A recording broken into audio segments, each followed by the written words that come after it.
So one of the things when you're creating your files or when you're creating your photos and you're going out and shooting is that it's really important to be organized. For me, it's one of the things that keeps my head on its shoulders. So when I go out and do paid shoots, I always want to make sure that I go into the camera and I name the different files or the different folders by a certain name. So let's say, for example, I'm shooting a basketball game. Let's just say the Los Angeles Lakers, my favorite team, basketball team.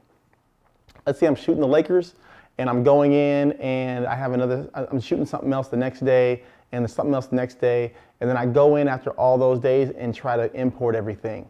Well, now everything is going to be just random file names, and it's going to be harder for me to organize things, and it's going to be harder for me to tell what's what. And so by putting them in folders and by naming folders, it makes life so much easier.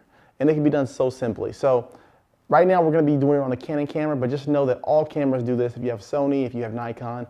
And so what you're going to do is you're going to go in the menu system, right?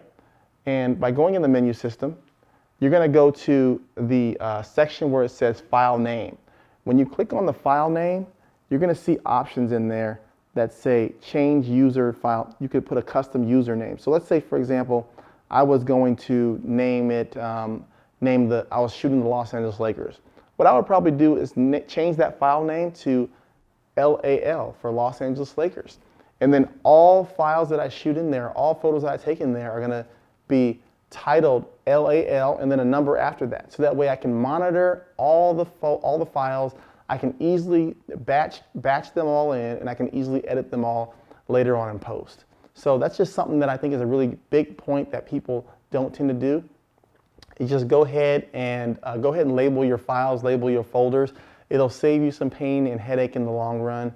And also one more quick fun fact and one quick fun tip is always do double redundancy if you're doing paid work. That means that if you have 2 card slots, just record on both card slots the same photo. That way that if one card slot fails, you still have a backup. The last thing you want to do is be on a paid shoot and then the card dies and then you have no footage. I'm telling you, that's the fastest way to not get called back.